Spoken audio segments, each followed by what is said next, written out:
जरा भी चिंगारी अगर वहां पहुंच गई तो सब मर जाएंगे। क्या करेंगे? बोले हम अपना वो टैंक खोल रहे हैं, फिर भी हमको 6 घंटे आकाश में घूमना पड़ेगा, तब हवाई जहाज उतरेगा। अब हवा में हजारों फीट ऊपर इतना ऑयल लेकर के इतने यात्रियों के साथ हवाई जहाज घूम रहा है ऊपर आकाश में। रो रो के बुरा हाल हो गया सब लोगों का। रात्रि 2 बजे हवाई जहाज उड़ा था और सवेरे 7:30-8 बजे वापस दिल्ली उतरा। तो जैसे दिल्ली उतारा गया, उसका दरवाजा खुला, सारे पैसेंजर अपने अपने घर को भाग गए। सबको कहा कि भैया 4 घंटे रुक जाओ, दूसरे हवाई जहाज से भेज देते हैं अमेरिका। कोई नहीं गया। 4-5 लोग बचे थे, उनमें एक हमारे पिताजी थे।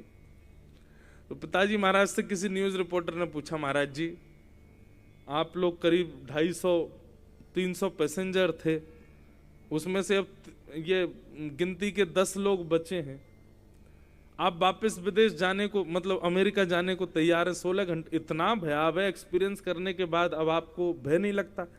पिताजी बोले, भैया भय की तो पूछो मत, अब हम 9 घंटे 10 घंटे लेट हो गए। हमारे गोपाल जी हमारे साथ हैं, हमारी भागवत जी हमारे साथ हैं। तो 2 भाव मन में आ रहे थे, यदि बच गए तो गोपाल जी की ने रक्षा कर ली, ऐसा भाव आता, और यदि कुछ हो जाता तो ये रहता कि चलो गोपाल जी हृदय से तो लगे हुए थे, अंतिम क्षण में गोपाल जी तो संग में थे। तो दोनों में हमको प्रसन्नता थी। बच गए तो बढ़िया, कथा करेंगे अमेरिका जाके, और यदि कुछ हो जाएगा तो ये भाव है कि भागवत जी और गोपाल जी जिनकी जीवन भर सेवा करी, वो कम से कम साथ तो थे अंतिम समय में।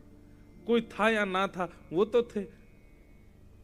4-5 लोग बोले आपको बिल्कुल भय नहीं लग रहा। तो ये आध्यात्मिक व्यक्ति का स्वभाव है कि उसको फिर भय मृत्यु का नहीं होता। उसको भय इस बात का नहीं होता कि संसार में क्या छूटे क्या मिले।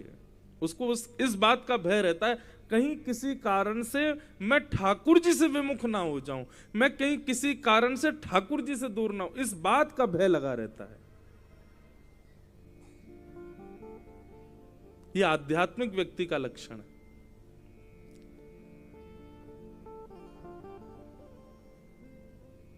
अभी यदि इतना बड़ा चूहा भी अगर आप लोगों के बीच में आ जाए तो आप सब उछल जाओगे, कूद जाओगे, भाग जाओगे, इधर उधर हो जाओगे। क्यों? भय। हमको सबसे ज्यादा भय एक जीव से लगता है, छिपकली।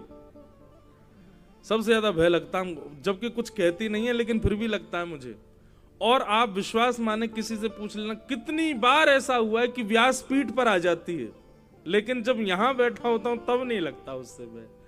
यहां से उतरते ही तो बस ये समझो कि काल है साक्षात, दिख नहीं जाए। मुझे सर्दियां इसलिए पसंद है, सर्दियों में दिखती नहीं है वो, सर्दियों में नहीं दिखती, पता नहीं कहां जाती है। इसलिए कभी कभी मन करता 12 महीना क्यों नहीं रहती सर्दी।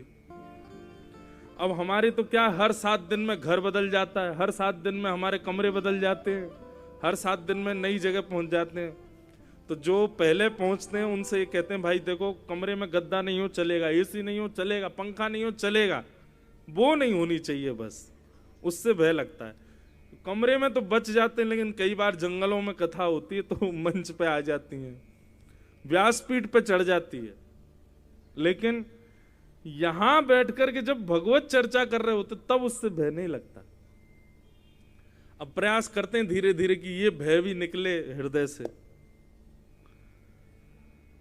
तो आध्यात्मिक स्थिति का ये प्रभाव है कि यहां भय निवृत्त हो जाते हैं हम, और ये भय निवृत्तता ही आध्यात्मिक होने का लक्षण है।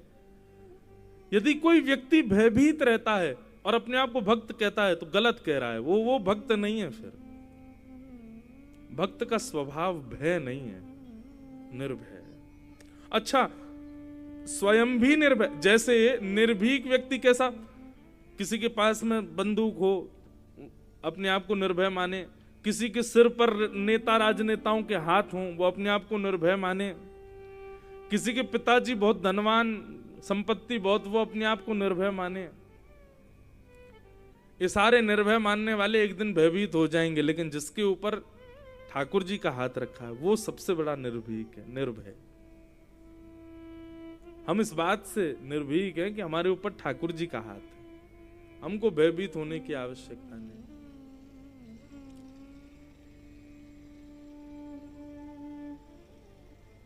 हमारे साथ हैं भगवान, हमें किस बात की चिंता। हमारे साथ हैं भगवान, हमें किस बात की चिंता। हमारे साथ हैं भगवान, हमें किस बात की चिंता। आओ सब लोग।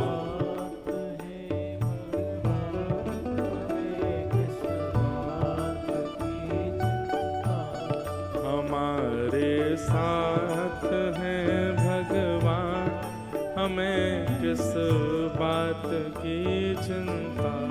हमारे साथ हैं हमें किस बात की चिंता।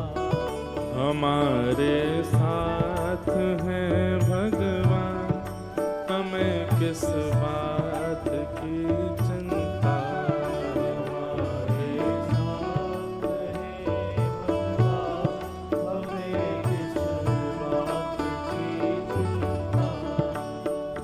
न खाने की न पीने की, न मरने की न जीने की। गाओ सब लोग।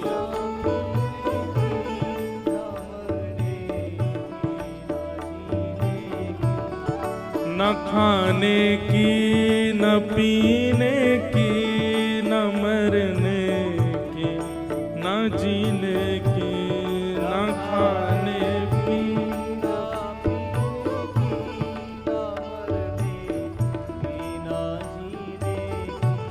रहे हर श्वास में भगवान, रहे हर श्वास में, रहे हर श्वास में भगवान, रहे हर श्वास में भगवान के प्रिय नाम की चिंता। रहे हर श्वास में भगवान के प्रिय नाम की चिंता। हमारे साथ हैं भगवान, हमें किस बात की चिंता। हमारे साथ हैं भगवान, हमें किस बात की चिंता। मिला भक्ति का जब वरदान, हमें किस बात की चिंता। मिला भक्ति का जब वरदान, हमें किस।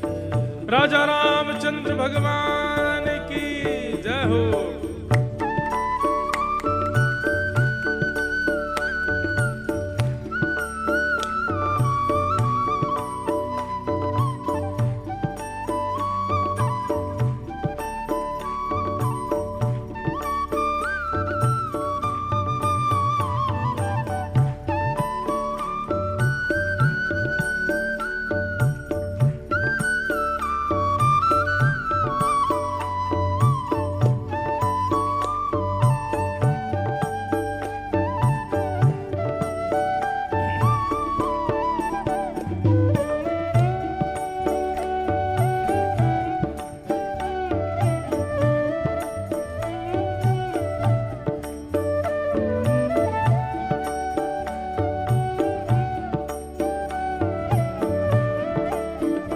भैया आप कहोगे महाराज जी ठाकुर जी साथ में हैं, हम चिंता क्यों ना करें। ठाकुर जी ने किसी की रक्षा की है?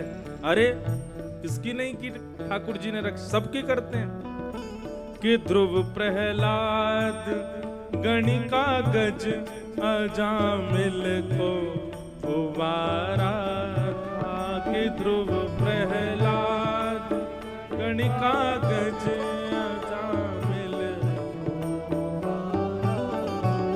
के ध्रुव प्रहलाद गणिका गज अजामिल को बारा।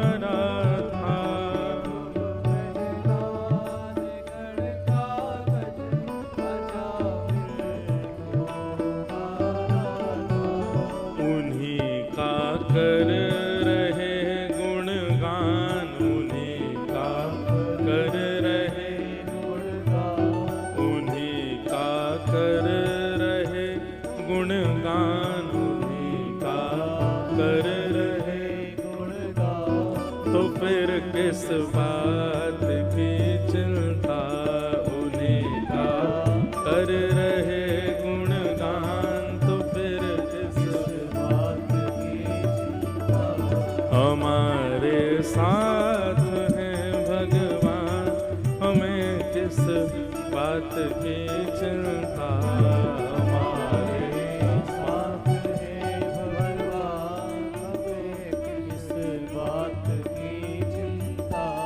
मिला जब भक्ति का वरदान, हमें किस बात की चिंता। मिला जब भक्ति का वरदान, हमें किस बात की चिंता। हमारे साथ हैं भगवान, हमें किस बात की चिंता।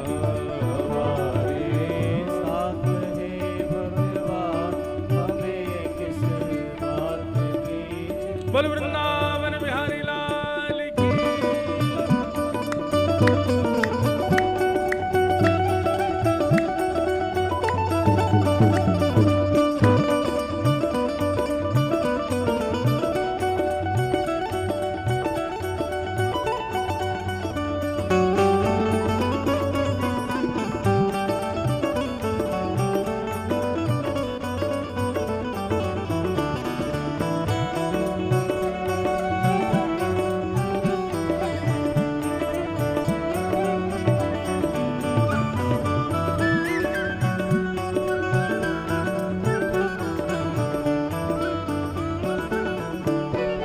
दीवाने बन गए हैं अब, हमें दुनिया से क्या लेना।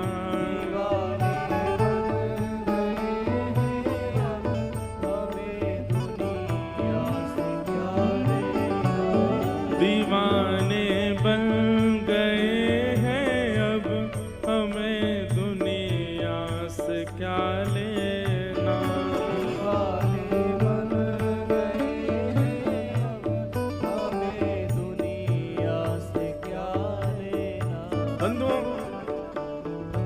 संसार में जब आप किसी के दीवाने बनते हैं तो उससे सब कुछ लेते हो, और जब ठाकुर जी के दीवाने बनते सब उन्हीं पे अर्पित। तेरा तुझको अर्पण, हमारो कछु ना भैया, सा ठाकुर जी सब आपको ही है। घर परिवार पत्नी सब आपके नाथ। दीवाने बन गए हैं अब, हमें दुनिया से क्या लेना।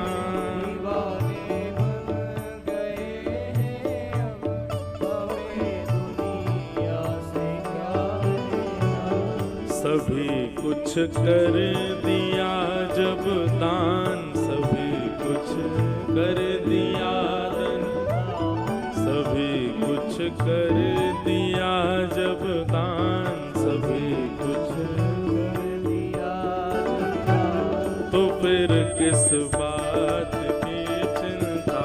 सभी कुछ कर दिया जब दान, बात की चिंता। हमारे साथ हैं भगवान, हमें किस बात की चिंता। हमारे साथ हैं भगवान, हमें किस बात की चिंता। ओ हम राम जी के राम जी हमारे हैं, हम राम जी के राम जी हमारे हैं। हम राम जी के राम जी हमारे हैं। राम जी के राम जी हमारे हैं। हम माधव के माधव हमारे हैं। हम राघव के राघव हमारे हैं। हम केशव के केशव हमारे हैं। हम केशव के केशव हम राम जी के राम जी हमारे हैं। राम जी के राम जी हमारे। हम राम जी के राम जी हमारे हैं। हम राघव के राघव हमारे।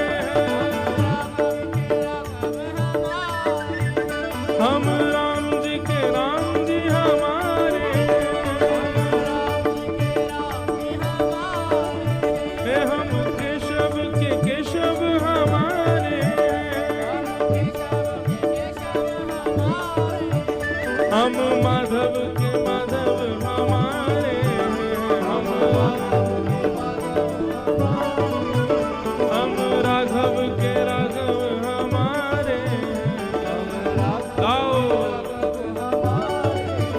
हम राम जी के राम जी हमारे हम राम जी के राम जी हमारे हम राम जी के राम जी हमारे हम राम जी के राम जी हमारे। बोलो वृंदावन बिहारी लाल। तो भैया भक्त का पहला लक्षण क्या है कि वो कभी चिंतित नहीं होता, कभी चिंता में नहीं। हाँ, भक्त चिंतन में रहता है, चिंता में नहीं। जिसको बहुत चिंता हो रही है, और चिंता भी कैसी, सांसारिक चिंता, धन की चिंता, व्यापार की चिंता, बच्चों की चिंता, पढ़ाई लिखाई की चिंता, प्रॉपर्टी की चिंता, पत्नी की चिंता, अपने स्वास्थ्य की चिंता। अच्छा, एक और बात कहें, अत्यंत विषय भोगी लोग भी ऐसे ही होते हैं। बहुत सावधानी से सुनो, कोई आए जाए आप बस हमको देखो। अत्यंत विषय भोगी लोग वो भी ऐसे ही होते हैं, उनको भी किसी की चिंता नहीं होती। पूरे दिन पी के पड़े रहते हैं, पूरे दिन बस उल्टे सीधे कामों में लगे रहते हैं, उनको भी किसी की चिंता नहीं होती। न बच्चों की चिंता, न परिवार की चिंता, न किसी की चिंता। पर कहीं ना कहीं वो अपनी इच्छा तो पूरी कर रहे हैं, वो अपनी चिंता तो कर रहे हैं कि हमको पीनी है, हमको खाना है, हमको ऐसे करना है।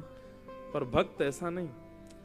चिंता ना करने का मतलब, भक्त का मतलब ये नहीं कि आलसी हो जाओ, पड़े हुए हैं महाराज, अब जो होगा सो ठाकुर जी कर लेंगे, ऐसा नहीं।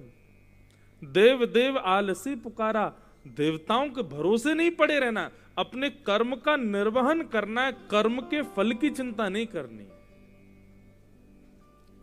अपने कर्म का निर्वहन करते रहो, अच्छा होगा कि बुरा होगा वो चिंता छोड़ता है।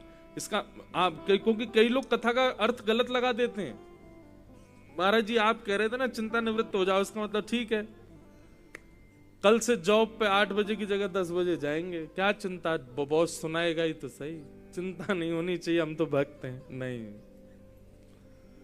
कर्म का निर्वहन तो पूर्णता करे, पर उसके फल पर कोई चिंता ना करे, उसकी कोई चिंता नहीं।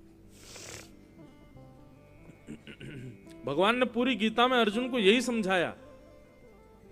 मैं कथाओं में कहा करता हूं बंधुओं,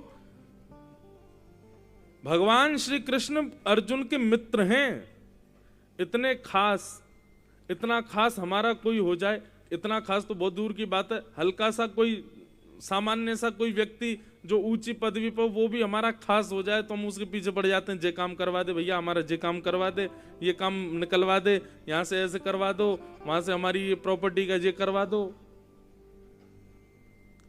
अर्जुन भगवान का इतना खास कि ठाकुर जी उसके सारथी बन गए। जगत नियंता, जगदाधार, तीनों लोकों के स्वामी अर्जुन के साथ खड़े हैं। अर्जुन चाहता तो भगवान से कहते, ठाकुर जी महाभारत का युद्ध जिता दो मुझको, आप तो भगवान हो, आप तो जो सोचते हो जाता है, आप जिता दीजिए मुझको, आपकी पलक झपकते ही कौरव सारे मर जाएं और मैं जीत जाऊं।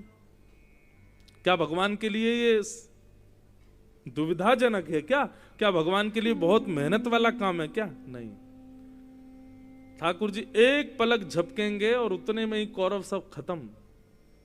पर भगवान ने अर्जुन को आलसी नहीं बनाया।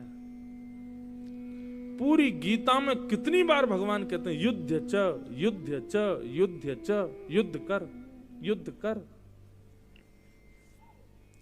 कई बार परिस्थिति ऐसी होती थी, अब क्या करूं, अब क्या करूं, हाथ पांव कांपते थे। भगवान कहते कांपा मत कर, बुद्धि लगा, युद्ध कर,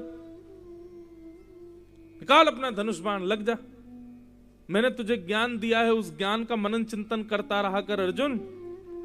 और सबसे पहली बात, सबसे विशेष बात, तुझे जीतना है, इस भाव से युद्ध मत कर, तुझे अपना कर्म करना है। बंधु ये फिलॉसफी हम समझ नहीं पाते। हाँ वो बात ठीक है कि हर व्यक्ति कर्म जीतने के लिए ही कर रहा है, पर जीत मिलना ना मिलना ये ठाकुर जी के हाथ में, वो देंगे कि नहीं। आप क्यों सोच लेते हो पहले से ही? उसका विचार मत करो, बस अपना कर्म करो। आपका कर्म यदि साफल्य होगा, कर्म यदि श्रेष्ठ होगा, तो फल श्रेष्ठ मिलेगा।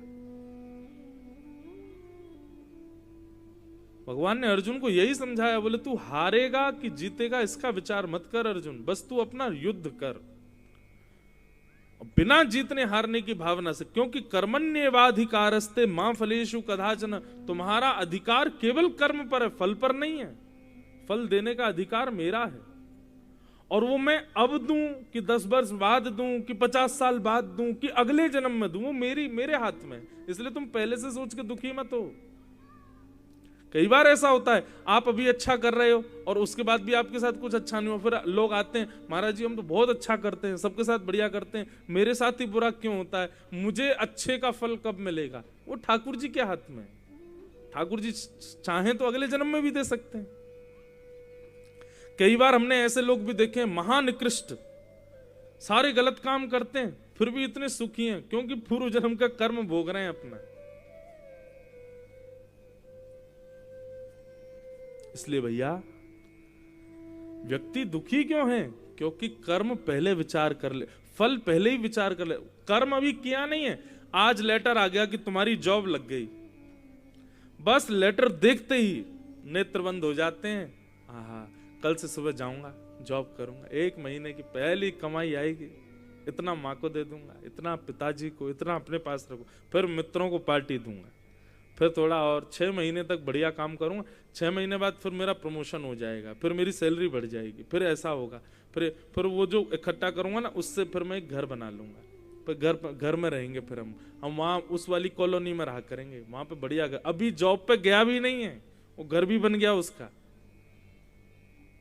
उसमें ये वाला गीजर लगवाऊंगा, ऐसा वाला एसी लगवाऊंगा, माँ इतना बड़ा वाला टीवी, उसमें बैठ के बढ़िया अपना तुम सीरियल देखा करना, फिर मेरी और प्रमोशन बढ़िया हो जाएगा, फिर मेरा 2 साल का एक्सपीरियंस हो जाए, फिर मैं जॉब छोड़ दूंगा, फिर मैं अपना बिजनेस लगाऊंगा, इतना पैसा मुझ पे आ जाएगा, कुछ पिताजी दे देंगे, फिर वहां बिजनेस लग जाएगा मेरा वहां पे। फिर वो मेरा एक दोस्त है, रोता रहता है, मुझे कुछ करवा दो, उसको मैं पार्टनर बना लूंगा अपने साथ, उसके साथ बैठ के फिर बढ़िया बिजनेस करेंगे, बिजनेस करके पूरे गुना पे हमारा वर्चस्व होगा, बड़े बड़े होर्डिंग लगे होंगे हमारे बिजनेस के। फिर एक व्यक्ति मुझसे रीच करके अपनी बेटी का मुझसे ब्याह करा देगा, उससे ब्याह कर लूंगा। डिमांड होगी मेरी सुंदर होनी चाहिए, कि गाड़ी मिलनी चाहिए, फिर गाड़ी आ जाएगी, ब्याह कर लूंगा, फिर मेरे 3-4 बच्चे हो जाएंगे, उन बच्चों को मैं ग्वालियर पढ़ाने ले जाऊंगा, बेटी हुई तो उसको इंदौर पढ़ाऊंगा, वहां पे साहब अभी जॉब कल से लगनी है, उसकी 6 घंटे बचे हैं अभी जॉब पे जाने में, पहले ही सोच लिया उसने। और विश्वास मानिए, जैसे ही आपने ये सारी बातें सोची, फिर ठाकुर जी पासा करते हैं, अच्छा ये लो, जितना सोचा सब धराशायी, तुम्हारा अधिकार फल पर नहीं है, तुम्हारा अधिकार केवल कर्म पर है, तुम उस पर ध्यान दो, फल देने को मेरे ऊपर छोड़ो। मुझसे ज्यादा अच्छा जानता है क्या कोई कि तुमको कब किस वस्तु की आवश्यकता है? हम जैसा विश्वास मानिएगा बंधुओं, हम जैसा चाहें वैसा जीवन यदि बन गया ना, हम ही राक्षस हो जाएंगे। वास्तव में हम लोग मानव इसलिए बने हुए हैं क्योंकि हम जैसा चाहते हैं वैसा हमको मिलता नहीं है। रावण का निर्माण क्यों हो गया? क्योंकि वो जो चाहता था मिल जाता था उसको। और एक बात और, अगर यहां कोई ऐसा व्यक्ति बैठा वो जो चाहता है उसको मिल जाता है, समझ जाओ कहीं तुम्हारा राक्षसत्व ना हो जाए। चाहने पर वस्तु का ना मिलना ये भगवान की कृपा है। ठाकुर जी तुम पर दृष्टि, अब बच्चे, छोटे छोटे बच्चे, यहां कितने सारे बच्चे, इन बच्चों की चाह यदि माता पिता पूरी करने लग जाएं, क्या होगा? बिगड़ जाएंगे बालक। बच्चा तो हर वो वस्तु चाहता है, खिलौना दिला दो, ये पिला दो, ये खिला दो, मेले में ये करवा लाओ। और ऐसे बच्चों को माता पिता उनसे और बचा के रखते हैं जो उनको बात बात पे उनकी बात पूरी कर दे। जैसे मामा कभी कभी आता है बच्चों के पास, उनको ले जाएगा गोद में भर के, दुकान से दिला लाएगा, तो माँ डांटती है, अरे तू क्यों ले जाता, उसको डॉक्टर ने मना किया, ये सब खाना पीना ठीक नहीं है उसके लिए। बच्चों की इच्छा पूर्ति यदि बहुत होती है तो निश्चित है बच्चे बिगड़ेंगे। ठीक वैसे ही अगर हम मानवों की इच्छाएं बहुत पूरी हो रही हैं तो निश्चित है कि हमारे भीतर रावण प्रकट हो चुका है और उसका निर्माण ठाकुर जी करवा रहे हैं। लेकिन आप कुछ विचार करते हो और वो पूर्ण नहीं होता है तो मुस्कुराइए, ठाकुर जी की कृपा है आपके ऊपर।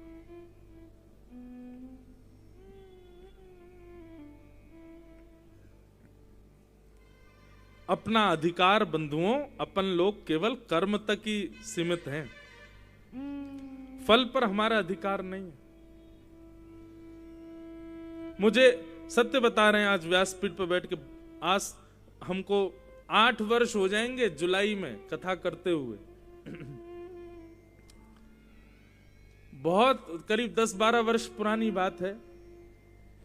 किसी एक व्यक्ति ने, वो रेखा पढ़ना जानते थे माथे की, उसने माथे की रेखा देख करके हमसे कहा कि आप जीवन में कभी व्यासपीठ पर नहीं बैठ पाओगे।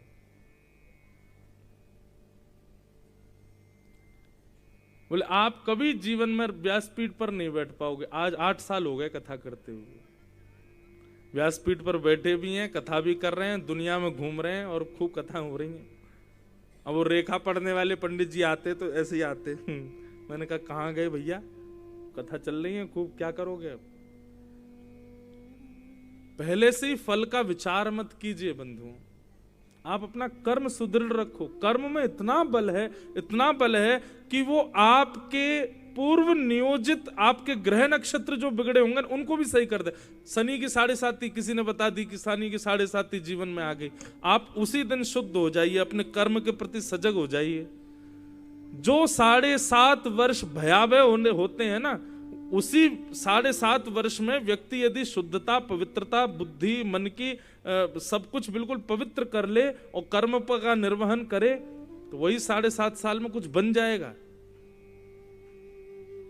ये ग्रह नक्षत्र जितने भी हैं ना, इनको परास्त करने की सामर्थ्य केवल 2 वस्तुओं में, एक तो भगवान नाम और दूसरा आपका कर्म।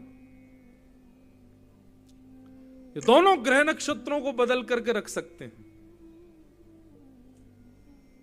इसलिए भैया भयभीत मत हो।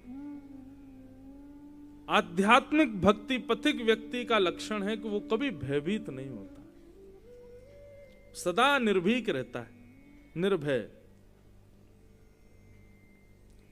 और श्रीमद् भागवत यही करती है। श्रवण जब आप 7 दिन अनवरत करते हैं तो 7 दिन के भीतर निर्भीकता जीवन में आती है, भय नष्ट हो जाता है चित्त में से। थोड़ी दूर यहां से जाएंगे तो ओरछा आता है। ओरछा में राम राजा सरकार का मंदिर है। वह ओरछा के राजा का नाम था मधुकर शाह जी। ऐसा भक्त राजा भारत में देखने में नहीं मिलेगा आपको। वे राजा भी थे और ठाकुर जी के परम भक्त श्री मधुकर शाह जी। तो मधुकर शाह राजा अपने माथे पर तिलक लगाते थे, ब्रज की रज लगाते थे। अकबर ने एक बार उनको बुलाया कि आप दिल्ली पधारो, तो दिल्ली गए। तो दिल्ली में अकबर ने जैसे ही उनके माथे पर तिलक देखा तो अकबर ने घोषणा कर दी, कल बहुत बड़ा एक कार्यक्रम है, मेरे दुनिया भर के राजा आ रहे हैं और मैं घोषणा करता हूं यदि मुझे कल एक भी व्यक्ति हिंदू तिलक के साथ में दिख गया मैं उसका सर धड़ से अलग कर दूंगा। मधुकर शाह जी बैठे बैठे मुस्कुराने लगे, ये मुझको ही बोल रहा है और किसी को नहीं बोल रहा है।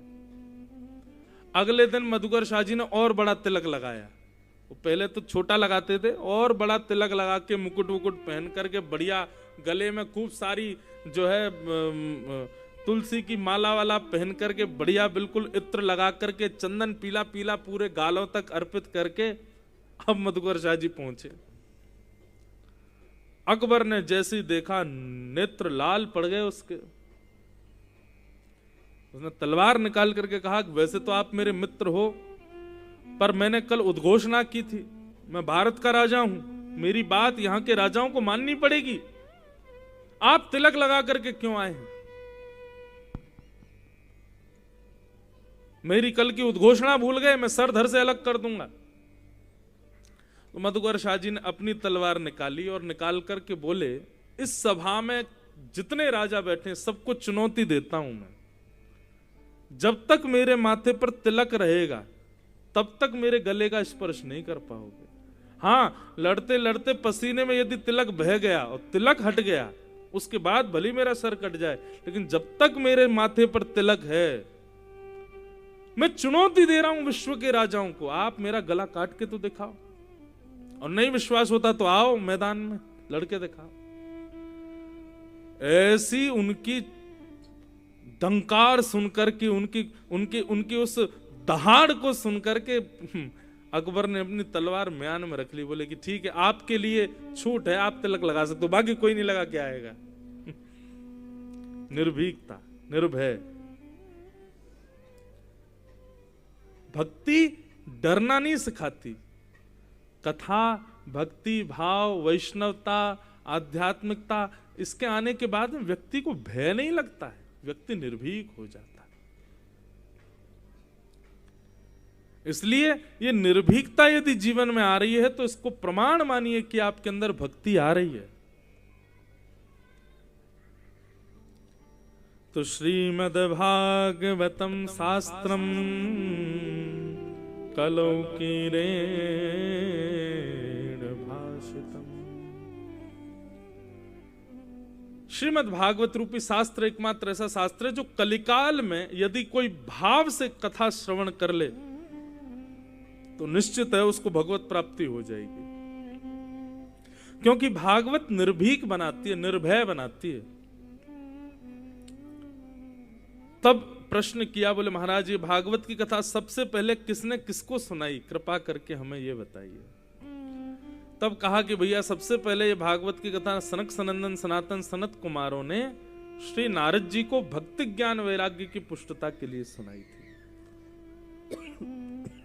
कथा ऐसे आती है बंधुओं के, नारद जी पृथ्वी पर भ्रमण करने के लिए आए और पृथ्वी पर आकर के उन्होंने पृथ्वी को जैसा सुना था उससे बिल्कुल परे पाया।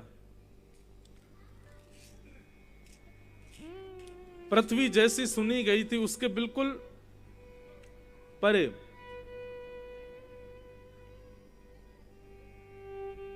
सब जगह भ्रमण करते करते नारद जी परेशान हो गए। परेशान होते हुए जैसे ही वृंदावन पहुंचे तब वृंदावन में उन्होंने क्या देखा, कलकल निनाद करती यमुना जी के तट पर एक परम सुंदरी बैठी है, इतनी सुंदर कि कोई देखता रह जाए उसको। और उस परम सुंदरी की गोद में दो वृद्ध लेटे हुए हैं और वो रुदन कर रही है, विलाप कर रही है, रो रही है वो सुंदरी। नारद जी महाराज बोले ये क्या, कौन है, इसके दादा हैं, किसके नाना हैं, इसकी गोद में ये दो वृद्ध कौन है और ये रो क्यों रही है?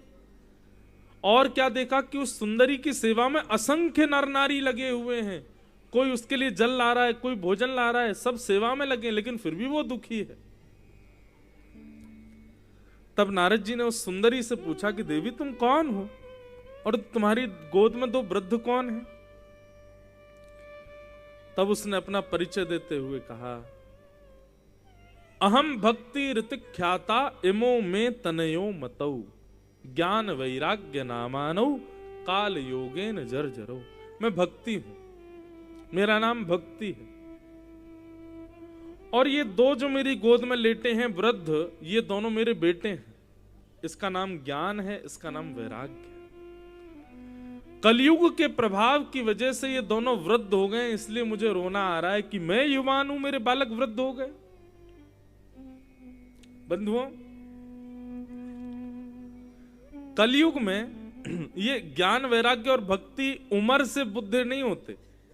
हम लोगों की भक्ति जितनी बढ़ेगी, ज्ञान जितना बढ़ेगा, वैराग्य जितना बढ़ेगा, उतने ज्यादा ये युवान होते चले जाते हैं। लेकिन ज्ञान और वैराग्य दोनों वृद्धावस्था में है। कलयुग में स्थिति क्या है हम लोगों की? भक्ति तो है हमारे भीतर, लेकिन ज्ञान और वैराग्य नहीं है। घर में कोई मंगल दिवस हो, मंगल कारण हो, तो घर में दिया जलाना चाहिए, घर में सुगंधी करनी चाहिए, घर के बाहर जो है अशोक के पत्ते टांगने चाहिए, केले के वृक्ष लगाने चाहिए। लेकिन क्यों ये नहीं पता, क्यों, बस करना चाहिए। रक्षाबंधन के दिन बहन भाई को राखी बांधेगी, राखी बांधेगी। दुनिया भर के अब तो आजकल फैशनेबल राखी और आती हैं, क्या क्या उनमें बना रहता है। बस वो फैशन बन गया है, केवल एक भेड़ चाल बन गई, बांधना है। दोनों से पूछो बहन भाइयों से, क्यों बांधी राखी? ये नहीं पता। इसके पीछे कारण क्या? ये मेरी रक्षा करेगी। अरे तो उसके मूल में क्या है बात? होली के दिन एक दूसरे के गालों पर हम गुलाल लगाते हैं, क्यों? रंग क्यों लगाते हैं? बुरा ना मानो, होली है, कोई बेचारा बढ़िया कलफ का कुर्ता पहन के जा रहा है, उसको बिगाड़ दोगे, और बुरा मत मानो, होली है। क्यों आज बुरा क्यों नहीं माने? आज ऐसा क्या है कि हमको बुरा नहीं मानना? नहीं पता। दीपावली आ रही है, घर में दिए जलाओ, चलो इसका तो उत्तर सब दे देते हैं, राम जी आए थे इसलिए दिया जला रहे हैं। तो राम जी आए तो घर में लक्ष्मी गणेश की पूजा क्यों हो रही है फिर? ये नहीं पता। मतलब भक्ति तो है, पर ज्ञान और वैराग्य नहीं है। अच्छा, हनुमान चालीसा कितने लोगों को याद है? हाथ ऊपर करो। जितने लोग हाथ ऊपर नहीं कर रही माता, इनको याद नहीं है, इसका मतलब है। अरे भैया शर्म आ रही है, हाथ ऊपर करो। अरे हम थोड़ी करेंगे, बगल वाली देख रही है हमें। हनुमान चालीसा सबको याद है ना?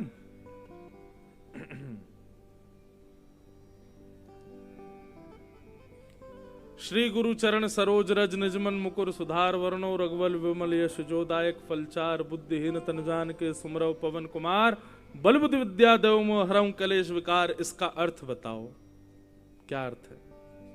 अरे कहां तक गए? एक जगह तो मैं कथा में कहीं गया था मैं, तो वो बोला महाराज जी संस्कृत है, हमको कैसे? मेरी संस्कृत है ये संस्कृत है? तुमको इतना नहीं पता ये संस्कृत नहीं है, ग्रामीण भाषा और है। क्या बताएं? तो भक्ति तो है, लेकिन ज्ञान शून्य, वैराग्य शून्य भक्ति है हम लोगों की। बस कर रहे हैं, क्यों कर रहे हैं ये किसी को नहीं पता।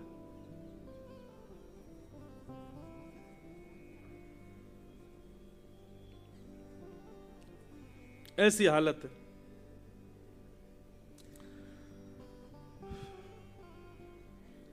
प्रभु श्री राम का मंदिर बनने वाला है।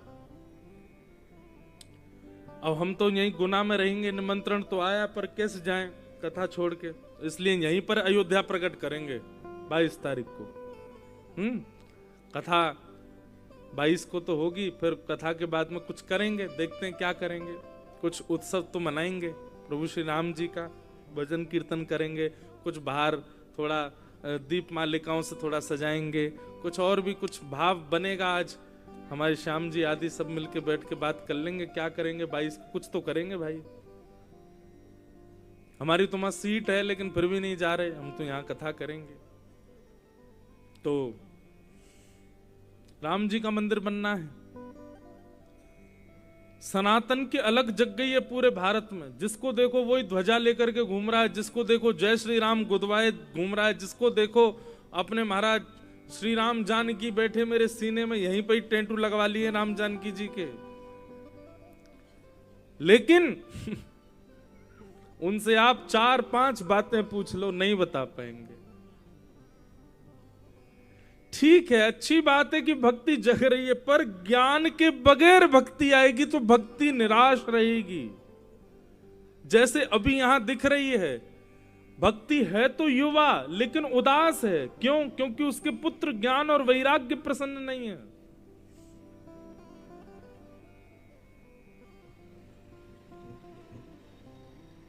इसलिए भैया ज्ञान और वैराग्य ये दोनों युक्त ही भक्ति होनी चाहिए। आप कहोगे महाराज जी हमारे हिंदू वैदिक सनातन धर्म का तो इतना ज्ञान है कि एक जन्म में तो मिलने से रहा, फिर क्या करेंगे हम? आप लोग क्योंकि ज्ञान को पढ़ना समझते हो, ज्ञान को केवल ग्रंथों में जो लिखा उसको ज्ञान समझते हो, इसलिए आप गलत हो। ये ज्ञान नहीं है। सत्य बताएं, हमारे देश के सबसे बड़े प्रतिनिधि से भी ज्यादा पढ़े लिखे लोग अभी इस पंडाल में बैठे होंगे। हमारे देश के सबसे बड़े जो प्रतिनिधि हैं, सबसे बड़े जो व्यक्ति हैं, उनसे भी ज्यादा पढ़े लिखे लोग इस वक्त पंडाल में एक नहीं 4-5 बैठे होंगे। क्या कहते हो फिर आप इस बात को? वो ज्ञानी नहीं है?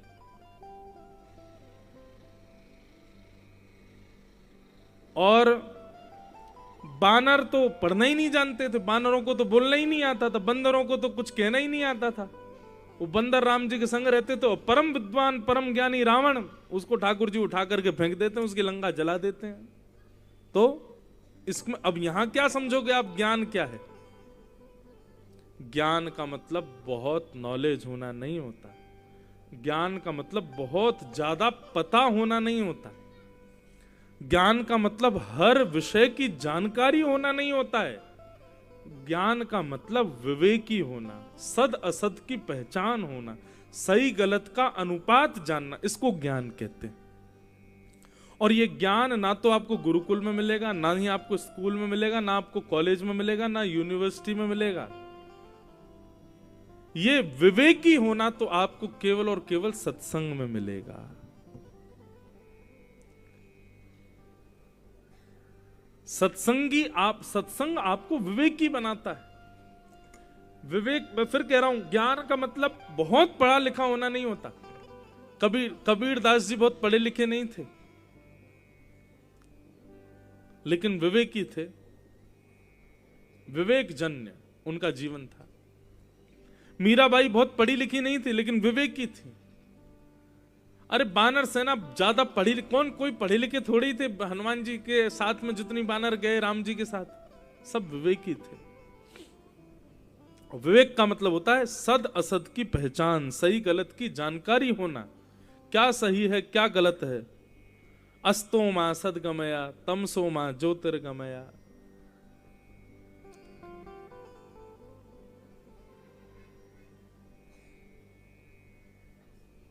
सब सही गलत की पहचान होना, ये विवेक है और इसी को ज्ञान कहते हैं। और ये विवेक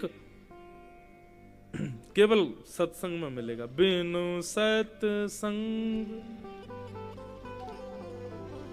कि बिनु सत्संग विवेक ना होई, राम कृपा बिन सुलभ न सोई। बिनु सत्संग विवेक न होई, राम कृपा बिन सुलभ न सोई। इसी पंक्ति को श्रीमद् भागवत में कितनी सुंदर बात से कहा। क्या कि भाग्योदयेन बहुजन्म समर्जितेन सत्संग मम च लभते पुरुषो यदा वै, अज्ञान हेतु कृतमोह मदांधकार, नाशम विधाय हितदोदयते विवेक। बहुत जन्मों के जब भाग्य उदित होते हैं तब जाके सत्संग मिलता है, और बहुत सत्संग जब जीवन में आ जाता है तब विवेक जन्म लेता है, तब ज्ञान आता है। ये विवेक बुद्धि होना, इसको ज्ञान कहते हैं। और विवेक केवल सत्संग में प्राप्त होगा, सत्संग से। सत्पुरुषानाम संग इति सत्संग, सद ग्रंथानाम संग इति सत्संग, सद वस्त्रानाम संग इति सत्संग। सत्संग का मतलब भी केवल ये नहीं होता कि कथाएं सुनना, इसको भी सत्संग नहीं कहते। हम कैसे व्यक्ति का संग करते हैं, कैसा भोजन करते हैं, कैसे वस्त्र पहनते हैं, कैसे माहौल में रहते, सब सत्संग कहलाता है। सब सत्संग है। ऐसा सत्संग फिर विवेक को जन्म देता है, और वही विवेक ज्ञान कहलाता। उसी ज्ञान से ही भक्ति प्रसन्न होती है। बहुत बहुत चिंतन करके सुनिएगा बंधुओं कथा। ये कथा केवल हम यहाँ पे खाना पूर्ति नहीं करते, कहीं भी कथा हो थोड़ा कुछ नए नए भाव आते रहते हैं। इसको सुना कीजिए ध्यान से, बहुत जीवन उपयोगी बातें। तो भक्ति को यदि प्रसन्न करना है तो सबसे पहले जीवन में ज्ञान आना चाहिए। ज्ञान मतलब विवेक आना चाहिए, विवेक मतलब सही गलत की पहचान आनी चाहिए। और ये आएगी कहां से? सत्संग से। दूसरा, भक्ति के पुत्र का नाम है वैराग्य। वैराग्य का अर्थ क्या होता है? मतलब सब छोड़ चले जाओ, सब छोड़ छाड़ के हिमालय में रहो, गंगा किनारे रहो, हरिद्वार में रहो, वैराग्य नहीं। वैराग्य का मतलब सब त्याग देना नहीं होता। वैराग्य का मतलब सबसे आसक्ति का त्याग कर देना, उसको वैराग्य कहते हैं।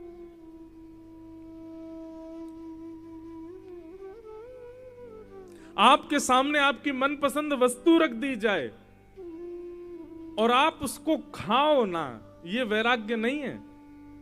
आपके सामने आपकी मनपसंद वस्तु रख दी जाए और तब भी आपकी जीभ में पानी ना आए, इसको कहते हैं वैराग्य। वस्तु सामने है और आपको खानी नहीं है, ये तो कोई भी कर लेगा, लेकिन उस वस्तु पर मन भी ना मचले, इसको वैराग्य कहते हैं। बहुत ध्यान से सुनिए। वैराग्य का मतलब वस्तु का त्याग नहीं, वस्तु के प्रति जो हमारी इच्छाएं हैं उन इच्छाओं का त्याग, उसको वैराग्य कहते हैं।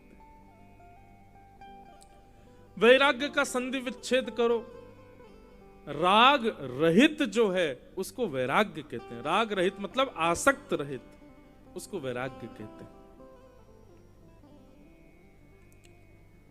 वैराग्य ये जीवन में जब आएगा तब भक्ति प्रसन्न होगी।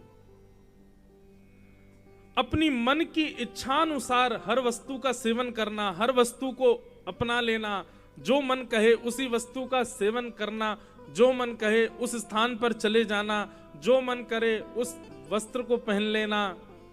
मन की इच्छाओं के अधीन रहने वाला व्यक्ति आध्यात्मिक नहीं बन पाएगा। मन की इच्छाओं के अधीन रहने वाला व्यक्ति कभी भक्त नहीं बन पाएगा, उसको मन की इच्छा मारनी पड़ती। और एक समय ऐसा आता फिर मन में कोई इच्छा ही नहीं आती, भगवत संबंधी इच्छा आती है जितनी आती है। इसको कहते हैं वैराग्य। तो ज्ञान और वैराग्य इन दोनों की पुष्ट ये दोनों जब पुष्ट होंगे तब भक्ति प्रकट होगी। तो ज्ञान और वैराग्य दोनों वृद्ध हो गए। भक्ति महारानी ने नारद जी से कहा कि नारद जी मेरे दोनों पुत्रों को आप युवान करो, तब तक मुझे शांति नहीं मिलेगी। तब नारद जी महाराज ज्ञान और वैराग्य की प्रबलता के लिए भ्रमण करते करते करते बद्रीनाथ पहुंचे, और बद्रीनाथ में जाकर के उन्होंने सनक सनंदन सनातन सनत कुमारों से कहा कि ज्ञान वैराग्य और भक्ति की प्रसन्नता कैसे संभव है, कृपा कर मुझे बताओ। तब उन्होंने 5 प्रकार के सत्कर्म बताए। कौन कौन से सत्कर्म?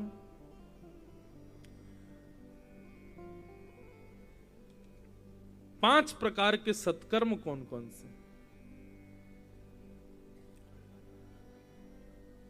कि तप यज्ञ, योग यज्ञ, तप यज्ञ, योग यज्ञ, द्रव्य यज्ञ, स्वाध्याय यज्ञ, और 5वां यज्ञ है ज्ञान यज्ञ। ये 5 प्रकार के यज्ञ हैं। इनमें सबसे श्रेष्ठ सत्कर्म है ज्ञान यज्ञ। द्रव्य यज्ञास्तपो यज्ञ, योग यज्ञस्तथा परे, स्वाध्याय ज्ञान यज्ञश्च ते तु कर्म विसूचक।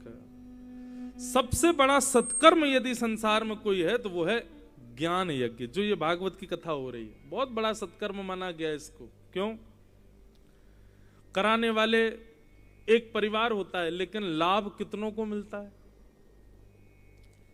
और आप कहोगे महाराज जी हम भंडारा करा दें वो भी तो लाभकारी है, हम वस्त्र बांट दें वो भी तो लाभकारी, हम और कुछ कर दें वो भी तो लाभकारी, लेकिन उसका लाभ जीवन पर्यंत नहीं होता।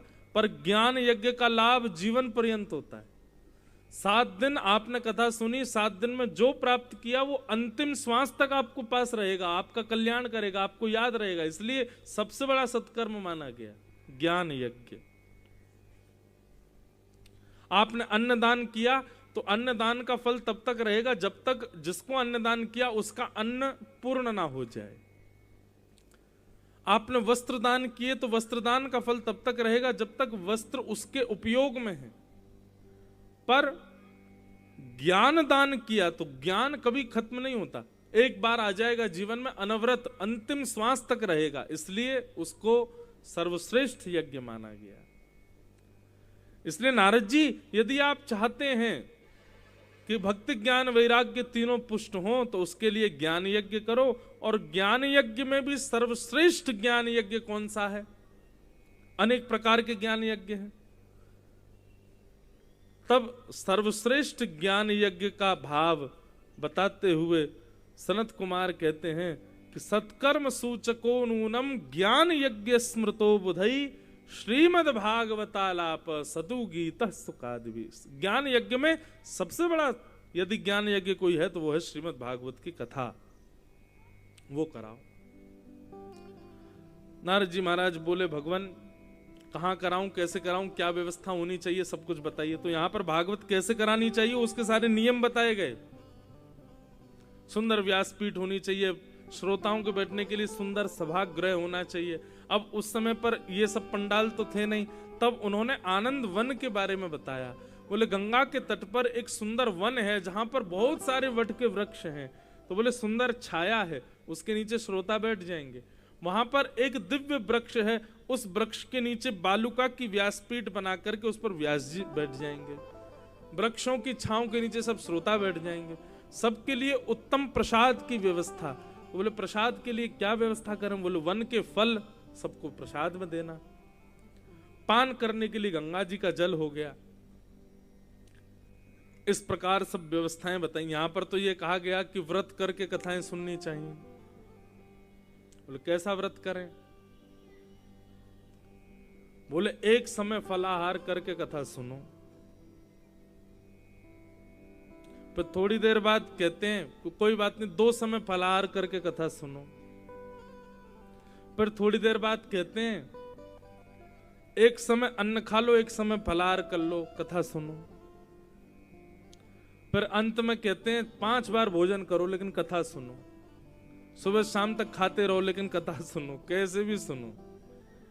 कथा में बंधुओं देखो, आप कहें कि क्या जरूरी है? एकाग्र चित्त, आपके मन का एकाग्र होना बहुत जरूरी। आप व्रत कितना कर रहे हो, आसन एक आसन पर कितनी देर बैठ रहे हो, श्रृंगार कैसा करके, उनसे कोई अभिप्राय नहीं। आपका मन एकाग्र है कि नहीं। जब तक एकाग्र मन नहीं होगा तब तक आपका कथा सुनना व्यर्थ है। चित्त की एकाग्रता। इस प्रकार भागवत की कथा कराओ। नारद जी महाराज बोले महाराज आप ही सुना दो कथा, अब मैं व्यास ढूंढने कहां जाऊंगा। तो सनक सनंदन सनातन सनत कुमार ये चारों आनंद वन पधारे। अनेक ऋषि पधारे, अनेक संत पधारे, बड़े बड़े देवता पधारे कथा सुनने के लिए। और उसी बीच में भक्ति सुतौ तौ तरणौ गृहीत्वा प्रेमैक रूपा सहसा विरासी श्री कृष्ण गोविंद हरे मुरारे नाथेति नामानि मुहुर्वदन्ति। भक्ति ज्ञान वैराग्य ने जैसे ही कथा सभा में प्रवेश किया, प्रवेश करते ही ज्ञान और वैराग्य दोनों युवान हो गए, बिल्कुल युवा स्थिति को प्राप्त हो गए, नाचने लगे। तब नारद जी महाराज ने प्रणाम करते हुए कहा भगवान बड़ी कृपा आपकी, जो आपने ऐसा मार्ग बताया जिससे सब मंगल हो गया। तो भक्ति की जो कथा है ना, यहां ज्ञान वैराग्य भक्ति तीनों पुष्ट होते हैं, तीनों श्रेष्ठ होते हैं। और इसी भावना से ही कथा में बैठना चाहिए कि हमारा ज्ञान प्रबल हो, हमारा वैराग्य प्रबल हो। हमारी भक्ति प्रबल हो। इस प्रकार भक्ति ज्ञान वैराग्य की पुष्टता भागवत की कथा से हुई। ये भागवत के महात्म का प्रथम सर्ग है, प्रथम भाव। बोलो भागवत महापुराण की। भागवत की कथा सुनने से भक्ति ज्ञान वैराग्य ये तीनों हैं तो सही हमारे भीतर, लेकिन वृद्ध हो गए, तीनों युवान हो जाते हैं। अब यहां पर महात्म का दूसरा अंग सुनाया गया, जहां पर दुनिया भर के पाप करने वाले लोगों को किस प्रकार भागवत जी पाप निवृत्त करती हैं, यह बताया गया। हम जल्दी जल्दी इसको भी श्रवण करें। कल का बंधुओं समय याद रखना, 1:30 बजे आप लोग आ जाना, ताकि 2 बजे कथा हम प्रारंभ कर दें। किए मानवा पाप कृतस्तु सर्वदा, सदा दुराचार रता विमार्गगा, क्रोधाग्निदग्धा कुटिलश्च कामिनः, सप्ताह यज्ञेन कलौ पुनन्ति ते। जिस मानव ने अपने जीवन में सारे पाप किए हैं, कोई पाप नहीं छोड़ा। अच्छा बंधु, पाप किसको कहते हैं?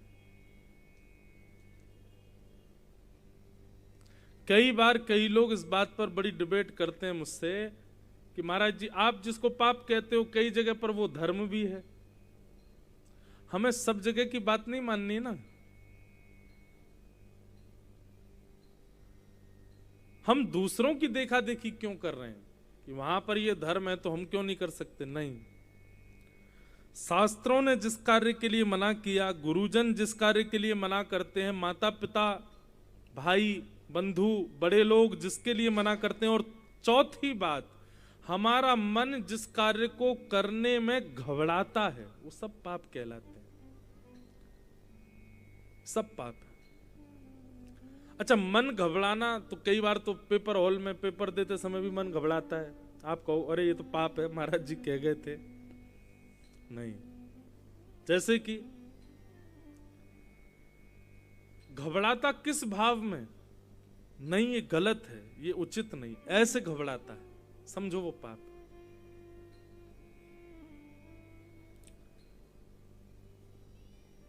पाप 10 महापाप होते हैं, उनके बारे में कल बताऊंगा मैं। 10 महापाप कौन कौन से होते हैं।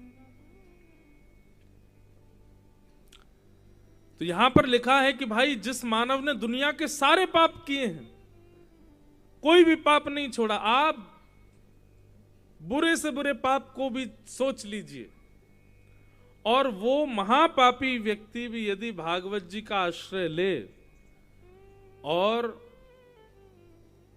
परम पवित्र हृदय से पूरी भागवत जी के अनुष्ठानिक क्रम से उसका श्रवण करे, तो भागवत जी उस पर भी अनुग्रह करेंगी और उसको भी भगवत प्राप्ति करा देंगी। ये भागवत जी की सामर्थ्य है। लेकिन एक बात सदैव याद रखना, यदि ऐसी बात हम कहते हैं कि भागवत जी महापापी को भी भगवत प्राप्ति करा देती हैं, तो कथा सुनने वालों में संख्या सबसे ज्यादा पापियों की बढ़ जाएगी, और ये सब वो लोग आ जाएंगे जो दुनिया भर में पाप करेंगे और फिर कथा भी सुन लेंगे। नहीं, संकल्पबद्ध होना पड़ेगा आपको। आपको भागवत जी को संकल्प देना पड़ेगा कि मैं आपको वचन देता हूं, आज के बाद पाप नहीं करूंगा। आप मेरे चित्त को पवित्र करो, आप मेरी बुद्धि को पवित्र करो, आप मेरे व्यवहार को पवित्र करो। हे भागवत जी, मैं आपसे वचन देता हूं, आज तक जितने पाप किए सबकी क्षमा मांगता हूं, आगे से नहीं करूंगा, आप मेरे चित्त को पवित्र करो। इस भाव से जब आप बैठोगे तब भागवत जी पवित्र करेंगे। पुनश्च पाप ना करने का संकल्प नहीं लोगे तो फिर पाप वैसा का वैसा ही रहेगा। दोबारा ये गलती नहीं होगी मुझसे, मैं आपको वचन देता हूं। क्यों? क्योंकि एक बात और सुनिए, आप जब संकल्पबद्ध हो जाते हैं कि मैं अब पाप नहीं करूंगा, मैं ये नहीं करूंगा, मैं ये गलत काम करता था आज के बाद नहीं करूंगा, आपने संकल्प लिया, तो निश्चित है भागवत जी आपको पवित्र कर देंगे। लेकिन उसके बाद यदि गलती से भी आपने वो किया तो उसका परिणाम क्या होगा? उसका परिणाम ये होगा कि पूर्व के जितने भी पाप आपने किए वो सब तो प्रकट होंगे ही, वो सब दोबारा जीवित हो जाएंगे। और इतना ही नहीं होगा, फिर उनका भाग हो जाएगा 1000 से।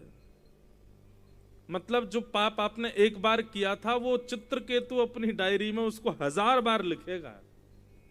ये संकल्प से निवृत्ति तो होती है, पर संकल्प से यदि आपने उस कर्म को पुनश्च किया तो वो 2 गुना 100 गुना नहीं 1000 गुना होकर के लगेगा। इसलिए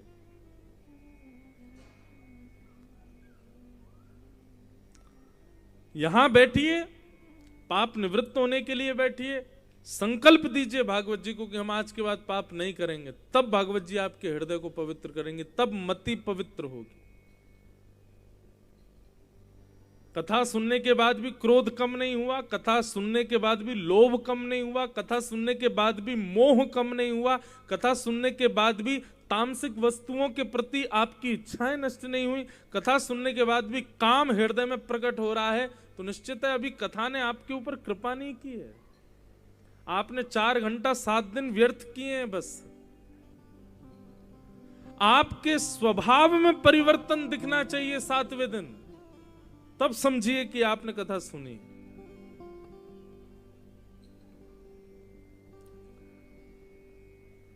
सनत कुमार कहते हैं तो फिर कितना भी बड़ा पापी आ जाए, संकल्पबद्ध होकर कथा सुनेगा, भागवत जी उसके पाप को निवृत्त कर देंगे, नष्ट कर देंगे।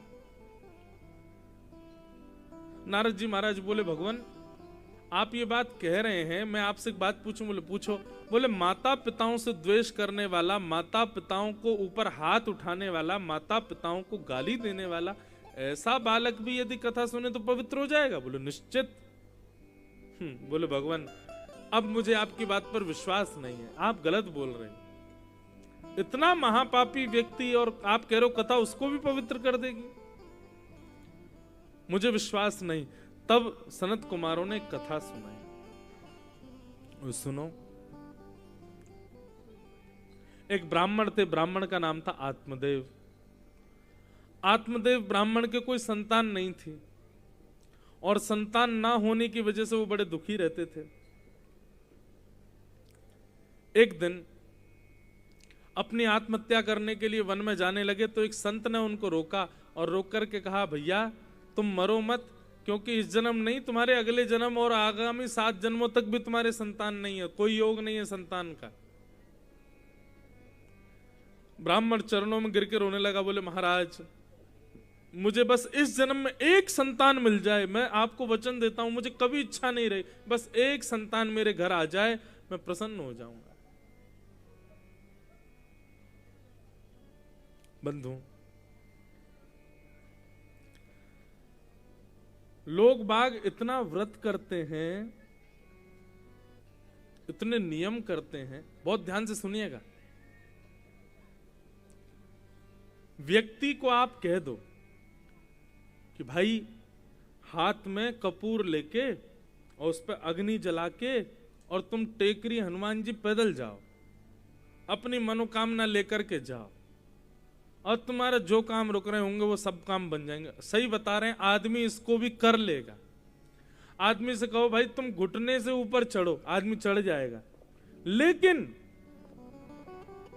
शर्त यह है कि बदले में सांसारिक इच्छा पूर्ति होनी चाहिए, तभी कर पाएगा। विश्वास मानिए, ये जितने भी तीर्थ हैं वहां पर यदि आपकी सांसारिक इच्छाओं की पूर्ति की बात ना होकर के ये लिख दिया जाए कि आप ऐसा कर लो आपको भगवान जी मिल जाएंगे, कोई नहीं करेगा, कोई भी नहीं करेगा, क्योंकि ठाकुर जी को कोई प्राप्त करना चाहते ही नहीं। सब लोग केवल अपनी मनवांछित इच्छा पूरी करना चाहते हैं। कितने बड़े बड़े प्रकल्प कर लेते हैं लोग, कितने बड़े बड़े संकल्प, कितने बड़े बड़े व्रत कर लेते हैं लोग। कोई व्यक्ति दंडवती लगाते हुए सालासर बालाजी जा रहा है, कोई व्यक्ति जो है अपने घर से साइकिल से वैष्णो देवी जा रहा है, कोई व्यक्ति जो है वो सिर के बल ऐसे कला मंडी खाता हुआ जो है बद्रीनाथ जा रहा है। क्यों?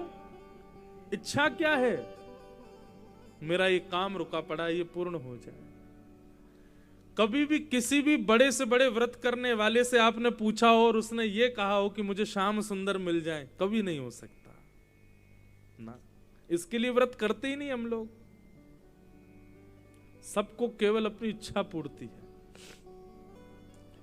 यहां पर भी कितने लोग बैठे हों, किसी का सोमवार का व्रत चल रहा होगा, किसी का मंगलवार का चल रहा होगा, किसी का गुरुवार का चल रहा होगा, किसी का किसी दिन का चल रहा होगा। और वो व्रत आपने किस प्रेरणा से रखा? किस लिए रखा व्रत? सोमवार का व्रत इसलिए कर रहे हैं पति पत्नी में बनती रहे, मंगलवार का व्रत इसलिए कर रहे हैं हनुमान जी कृपा बनी रहे, दुख दारिद्र नहीं आवे। कृष्ण प्राप्ति के लिए कोई व्रत नहीं, भगवत प्राप्ति के लिए कोई व्रत नहीं, कोई अनुष्ठान नहीं, कोई कर्म नहीं। कितनी बड़ी विडंबना है, कितनी बड़ी आश्चर्य की बात है।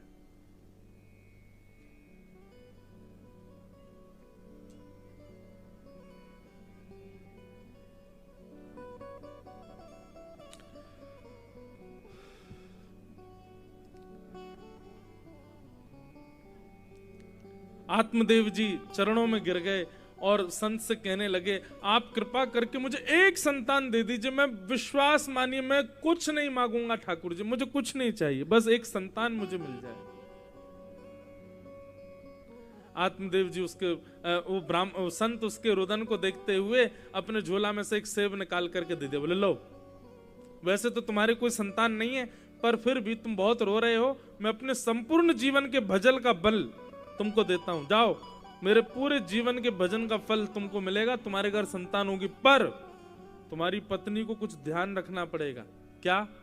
5 बातों का ध्यान। 5 बात कौन कौन सी? सत्यम शौचम दया दानम एक भुक्तुम तु भोजनम वर्षावधि स्त्रिया कार्यम तेन पुत्रोति निर्मल। यदि तुम्हारी पत्नी इन 5 नियमों का पालन करेगी तो तुम्हारे पत्नी के गर्भ से एक सुंदर बालक जन्म लेगा। फल खाने के बाद कौन कौन से 5 नियम? जब तक बालक जन्म ना ले असत्य नहीं बोलना है, सत्य बोलना है। दूसरी बात, जब तक बालक जन्म ना ले ये विचार करना है कि वो कभी भी अपवित्र ना रहे, सदैव पवित्रता में रहे, अपरस का ध्यान रखे। सत्यम शौचम। तीसरी बात दया, शत्रु भी सामने आ जाए उस पर भी दया करे। चौथी बात दानम, हर दिन जब तक बालक जन्म ना ले कुछ ना कुछ उसको दान करना चाहिए। अन्न दान करे, जल वस्त्र दान करे, दक्षिणा दान करे, कुछ भी दान करे। और 5वां, तुम्हारी पत्नी को कहना 1 वर्ष जब तक बालक ना हो जाए ज्यादातर फलाहार करे, बस एक समय भोजन करे, बाकी के समय जितना हो सके पौष्टिक फलों का आहार करे। यदि ये 5 नियम तुम्हारी पत्नी ने पालन कर लिए तो मेरे इस फल से तुम्हारे घर संतान हो जाएगी। जाओ। आत्मदेव जी तो नाचने लगे, बोले अरे होगी क्यों नहीं, जरूर होगी, मेरी पत्नी तो मान जाएगी। लेकिन आत्मदेव जी की पत्नी थी धुंधुली, आकर के फल दे दिया, लो देवी इसको खा लो, और ये 5 नियम है इनका पालन कर लेना, हमारे घर संतान होगी। धुंधुली बोली सच बोलना पड़ेगा, और मैं झूठ बोल बोल के जो चाट खाने जाती हूँ वो कैसे करूंगी, फिर नहीं हो पाएगा। पवित्रता का ध्यान रखना पड़ेगा। कई बार तो केवल मुंह धो के आ जाती हूँ, कह देती हूँ मैं नहा ली, वो कैसे होगा। सत्यम शौचम दया। अब दया का दिखावा तो मैं बहुत करती हूँ, लेकिन मुझे चिढ़ तो बहुत होती है सामने वाली से, उसको मैं कैसे करूंगी। इन सब बातों का विचार करते हुए महाराज धुंधुली ने क्या किया, बोले पतिदेव हमारे बड़े भोले हैं, कहीं से फल उठा लाए हैं, किसी ने कह दिया है, ऐसे थोड़ी बालक होते हैं। और यदि इस फल में इतनी सामर्थ्य है तो ठीक है, हमारे घर की गाय बांझ है, इसको खिला देते हैं। गाय को फल खिला दिया, पति से जाकर के कह दिया हाँ मैंने फल खा लिया, अब ये 5 नियमों का पालन करना है, अब यहाँ तो मैं कर नहीं पाऊंगी, मैं जा रही हूँ अपने मायके, वहां जाके इन नियमों का पालन करूंगी, मेरी बहनें, मेरे भाई, मेरी माँ वो सहायता करेंगी मेरी, तो 5 नियम पूरे हो जाएंगे। आपको तो बार बार कहीं ना कहीं जाना पड़ता, अकेले कैसे नियम पूरे होंगे मेरे? आत्मदेव जी बोले ठीक है देवी जाओ। मायके चली गई। वहां पर एक सहेली गर्भवती थी, उसको कहा कि मैं तुझे बहुत सारा धन दूंगी, तेरे 9 बालक हैं, 10वां होने वाला है, धन ले ले, बालक मुझको दे देना। और 1 वर्ष के बाद अपनी सहेली के बालक को लेकर के वापस आ गए। आत्मदेव जी को यह विश्वास दिला दिया कि यह बालक मेरा है। आत्मदेव जी तो नाचने लगे, जय हो देवी, इस बालक का नाम नारायण रखेंगे? नहीं, मेरा नाम धुंधुली, बेटे का नाम धुंधुकारी। अच्छा ठीक है, जैसा तुम्हारा मन, इसका नाम धुंधुकारी। इतने में ही कुछ लोगों ने आकर के बताया, बोले महाराज आपकी गौशाला में गाय ने भी मानवों जैसे बालक को जन्म दिया। जाकर के देखा तो मानवों जैसे हाथ, पांव, आंख, नाक, मुख, बस कान गैया के जैसे हैं। बालक को गोद में लेकर के नामकरण कर दिया, गोकर्ण। नाम का प्रभाव होता है बंधुओं बच्चों पर, इसलिए नाम बहुत सोच समझ के रखने चाहिए। धीरे धीरे दोनों बालक बड़े हुए। धुंधुकारी महान दुष्ट हुआ और गोकर्ण पंडित ज्ञानी बना। एक बात कहें बंधु, बालकों को श्रेष्ठ जन्म लेने के बाद की परवरिश नहीं बनाती बालकों को श्रेष्ठ। बालकों को श्रेष्ठ बनाता है गर्भ में आए हुए बालक के उस समय से लेके जन्म लेने तक के समय की मां की जो गतिविधि है, उससे बालक श्रेष्ठ बनता है। शास्त्रों में ये बात कही गई है। पुलस्त ऋषि के खानदान में रावण जैसा राक्षस हो गया, और कहां कयाधु और हिरण्यकश्यपु जैसे राक्षस के घर में प्रहलाद हो गए। जहां राक्षस के यहां परवरिश राक्षसों जैसी, वहां प्रहलाद भक्त हो गया, और जहां नियम आचरण ब्राह्मणों के बिल्कुल वेदज्ञों जैसे, वहां पर रावण राक्षस बन गया। इससे यह बात प्रमाणित होती है कि परवरिश से बालकों पर प्रभाव नहीं होता। बालकों पर प्रभाव 9 महीने मातृ गर्भ में मां के आचरण से होता है, माता पिता दोनों के आचरण। उस समय पिता मां से क्या बात करता है, कैसी बातें करता है, मां क्या सोचती है, कहां जाती है, क्या खाती है, क्या करती है, उसका प्रभाव बालकों पर पड़ता है। अब हम लोग खुद ही कहते हैं कि संगत का असर पड़ता है, जैसा संग करोगे वैसा असर होगा। इससे बड़ा संग क्या होगा कि बालक गर्भ में ही चल रहा है साथ में, उस समय मां का जो भी भाव, प्रभाव, स्वभाव होगा वो बालक पर प्रभाव डालेगा। इसलिए भैया हम तो बहुत हाथ जोड़ के निवेदन करें, माताएं बहनें जिनके भी यहां ठाकुर जी पधारेंगे संतान के रूप में, उनको 9 महीने बहुत बिल्कुल तपस्विनी की तरह रहना चाहिए। और आप उठा करके देख लीजिए, हर श्रेष्ठ व्यक्ति के पीछे उसकी मां का आचरण देख लीजिएगा कैसा रहा होगा, अद्भुत। आज हम कथा करते हैं, दुनिया में घूमते हैं, आप हमारी मां को देखिए कभी, बहुत सरल, सहज, सात्विक, बहुत सात्विक। इतना सात्विक व्यक्ति मैंने अपने पूरे जीवन में विश्व भर में नहीं देखा जितनी सात्विक हमारी मां है। और कभी कभी हमें लगता है कि हम जैसे जो है ऊधमी बालक व्यासपीठ पे बैठ गए, क्योंकि हमारी मां सात्विक है। हमारी मां का स्वभाव, व्यवहार और उनका जो वो पिताजी तो हैं ही श्रेष्ठ, पर मां भी अद्भुत है। इसलिए भैया ये माताएं बहनें बार बार ये वुमेन एम्पावरमेंट वाली बातें मत कर दिया करो। हम पे ही क्यों सारी बातें आती हैं, हमको ही क्यों समझाना होता है? अरे आपके ऊपर दायित्व भी तो बहुत है, इसीलिए आपको समझा रहे हैं। जिम्मेवार व्यक्ति को समझाया जाता है, गैर जिम्मेवार को थोड़ी समझाया जाता है। माताएं जिम्मेवार हैं।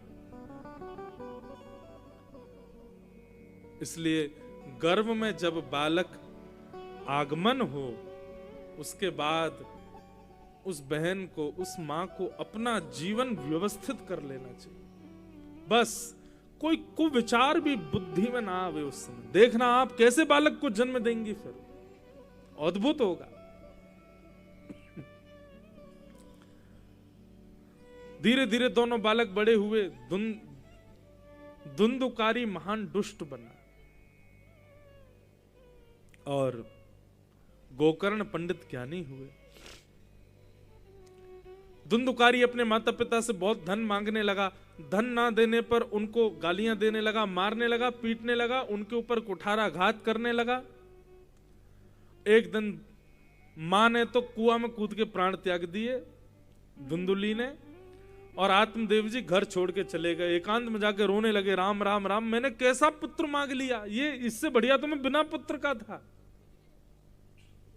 बंधुओं, प्रकृति आपको जो दे रही है उसको प्रसाद समझ के स्वीकार करो, और प्रकृति आपको जो नहीं दे रही है उसको विष समझ के त्याग दो।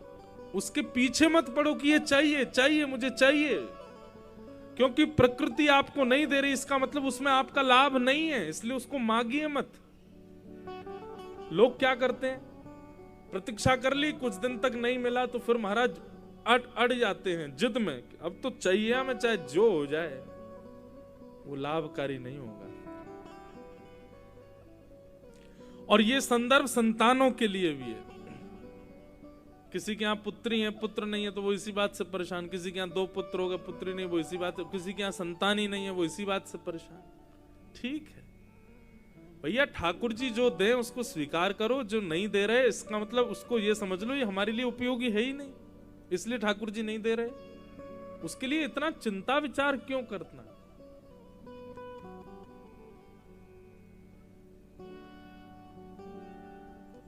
आत्मदेव जी दुखी हो गए, रोने लगे। तभी उनके दूसरे पुत्र गोकर्ण वहां पहुंच गए। गोकर्ण ने जाके कहा, पिताजी क्या बात है, आप इतने परेशान क्यों हो?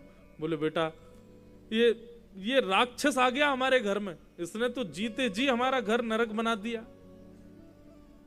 ऐसे पुत्र से कौन पिता प्रसन्न रह सकता? मैं बहुत दुखी हूं बेटा, ये पुत्र मेरे जीवन में क्यों आया? तब गोकर्ण जी महाराज अपने पिताजी को सामने बैठा करके 2 श्लोकों में जो ज्ञान देते हैं, इसको गोकर्ण गीता कहा गया। गोकर्ण जी महाराज कहते हैं, पिताजी मेरी बातें बहुत ध्यान से सुनिएगा, आप लोग बहुत सावधानी से सुनना बंधु, इसके बाद हम कथा को विश्राम देंगे। गोकर्ण जी कह रहे हैं, देह स्थिमां सरुधिरे भीमतिं त्यजत्वम्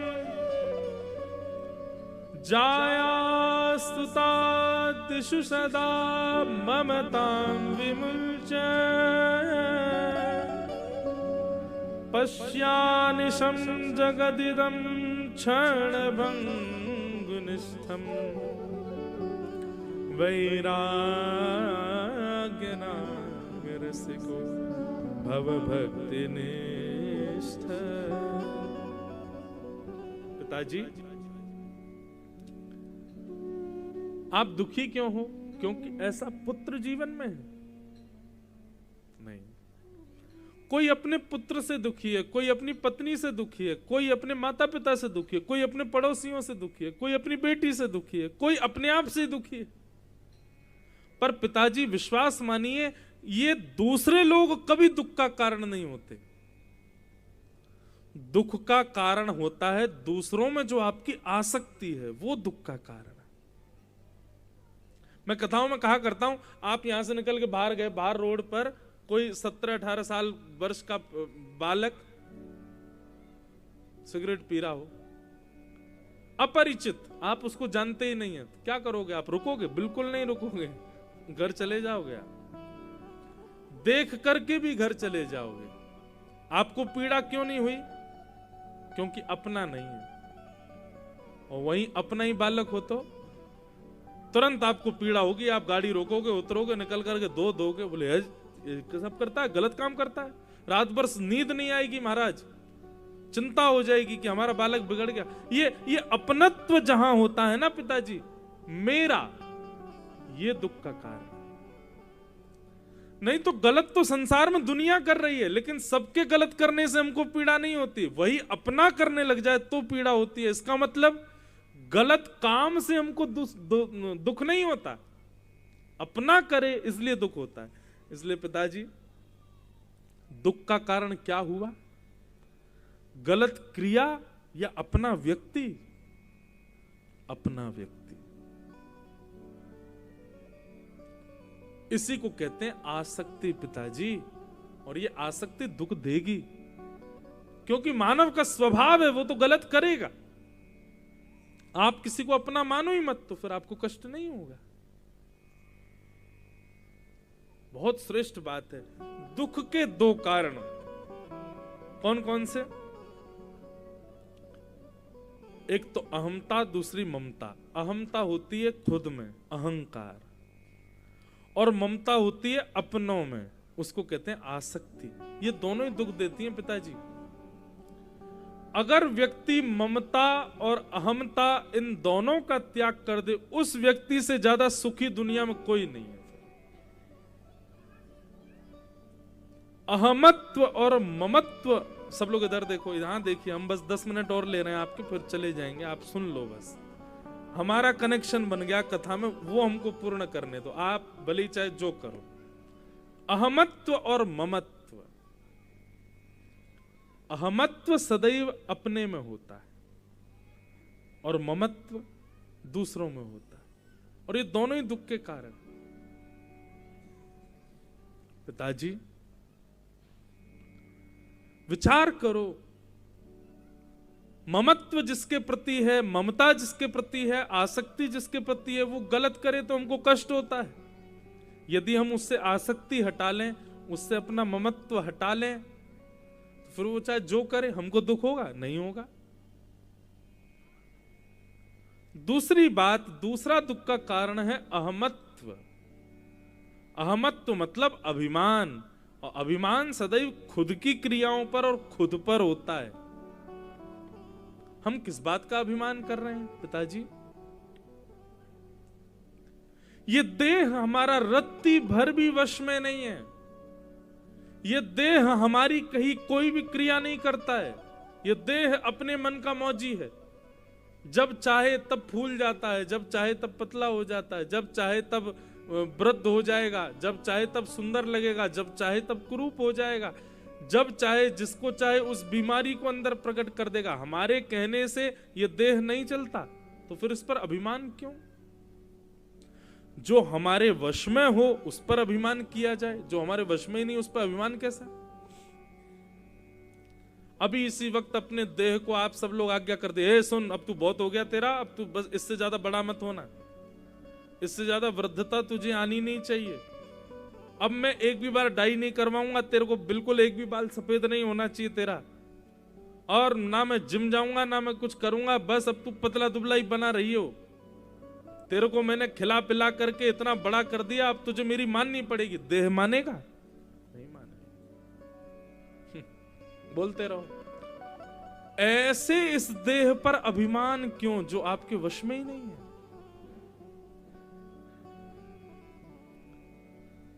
अभिमान तो उसका करो ना जो आपकी आज्ञा माने। ये देह मानता नहीं तो फिर इस पर अभिमान क्यों? इन दो बातों को व्यक्ति समझ ले कि अपनों से कभी ममत्व नहीं, प्रेम सबसे करो, बेटा भी मेरा, बेटी भी मेरी, पत्नी मेरी, खूब हृदय से लगाओ, लेकिन ममता नहीं, ममता नहीं, आसक्ति नहीं। आसक्ति होते ही दुख देगी। ऐसी इस देह को खूब निलाओ, खूब धुलाओ, तिलक विलक लगाओ, खूब कपड़े पहनाओ, लेकिन इस देह पर कभी अभिमान नहीं। ये दो चीजों से जो बच गया व्यक्ति, उसको जीवन में कभी कोई संसार की कितनी भी बड़ी विषाद आ जाए उसको कोई दुखी नहीं कर सकता। पिताजी इन दो बातों को समझ लीजिए। और क्या करें?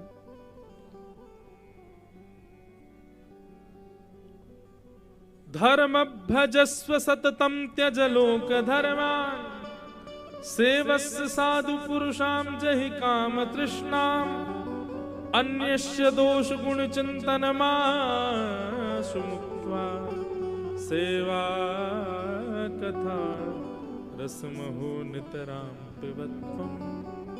और क्या करें? बोलो धर्म को भजो, लोक धर्म का त्याग करो। सेवस्य साधु, लोक धर्म किसको कहते हैं बंधु? दूसरों को रिझाने में जो हम लोग लगे रहते हैं, ये भी रीझ जाए, वो भी रीझ जाए, ये भी मेरे से रीझ जाए, ये भी मेरा हो जाए, इससे मेरा ये काम बन जाए, इसको लोक धर्म कहते हैं। ये लोक धर्म में रहने वाले लोग बड़े दुखी रहते हैं, ये सबको रिझाने में ही लगे रहते हैं, सबको मना पटाने में लगे रहते हैं। इसको इंग्लिश में कहते हैं बटरिंग करना, सबको मक्खन लगाते रहते हैं, उसके सामने उसके से, दूसरे के सामने दूसरे के से। इसको लोक धर्म कहते हैं। लोक धर्म का त्याग करो। अरे रूठे चाहे राजा वासे कछु ना काजा, एक तू ही महाराजा और कौन पास जाएंगे। रूठे चाहे भाई वासे कछु ना भलाई, एक तू ही है सहाई और कौन को सराएंगे। रूठे चाहे शत्रु और मित्र आठों याम, एक तेरे चरणन के नेह को निभाएंगे। जग सारा झूठा एक तू ही है अनूठा, रूठ जाए चाहे सारा जग पर तू ना रूठा चाहे। नाथ आप कभी मत रूठना, बाकी शायद कोई रूठ जाए। इसलिए ये जो लोक धर्म है ना, सबको रिझाने पटाने में जो हम लगे रहते हैं, इनको रिझाओ, इनको मनाओ, ये इनको प्रसन्नता हो ऐसी क्रियाएं करो, ये रीझ जाएं आपसे। भैया ये बालक तो आपके बड़े ऊधम मचा रहे हैं, कल से नेक नेक मैयाओं खूब ऊधम मचान दो, लेकिन यूं को बालकों ने एक धीरे आवाज में कर लो। हमारे माइक फेल कर दिए इनने तो। एक तो क्या है, सर्दियों में कथा होती है ना, पंखे और कूलर भी नहीं कि उनमें इनकी आवाज दब जाए। क्या बता रहा था मैं? एक बार मीराबाई गोवर्धन गई और श्री गिरिराज जी के सामने, श्रीनाथ जी के सामने ऐसा नृत्य किया, ऐसा नृत्य किया, ऐसा नृत्य किया मीराबाई ने कि गुसाई जी बड़े प्रसन्न हो गए। और गुसाई जी ने प्रसन्न होकर ठाकुर जी की गले की माला और बीड़ा भोग ला करके मीराबाई को पहना दी। ठाकुर जी की निज गले की माला सबको नहीं दी जाती, लेकिन मीराबाई को दे दी। तो ये देख करके वहां बैठे कई दर्शनार्थियों को लगा, अरे राम राम, बताओ ये गवैयाओं को, नचैयाओं को कुछ भी दे दे। ठाकुर जी की माला नचैया को दे दी, नाचने वाली को दे दी। ठाकुर जी की बीड़ा प्रसादी ऐसे गाने नाचने वाली गली मोहल्लों में उसको दे दी। लोगों की बात जब गुसाई जी के पास पहुंची तो गुसाई जी ने सबको बुलाया, बोले तुम लोग क्या बोल रहे थे? मीराबाई को हमने माला दी थी, तुम कहते हो नचैया को गा। अरे जब वो आंगन में नृत्य कर रही थी तो तुमको नाचने वाली दिख रही थी, पर उसी समय जब मैंने ठाकुर जी की ओर देखा ना, तो ठाकुर जी की दतुइयां, दांत दिख रहे थे, इतने मुस्कुरा रहे थे, ठाकुर जी प्रसन्न हो गए थे उसके नृत्य को देख करके। वो नृत्य तुम लोगों को रिझाने के लिए नहीं कर रही थी, वो नृत्य ठाकुर जी को रिझाने के लिए कर रही थी। मैंने श्रीनाथ जी के पहली बार 2 दांत देखे, प्रसन्न थे वो, इसलिए मैंने गले की माला उतार के उसको पहना दी, क्योंकि उसकी क्रिया में दूसरों की रिझवार नहीं थी, उसकी क्रिया में ठाकुर जी की रिझवार थी। इसलिए भैया ये लोक धर्म छोड़ो, संसार को रिझाने में काहे को लगे हुए? जे रीझे वो रीझे, ये भी पट जाए वो भी पट जाए, काहे को?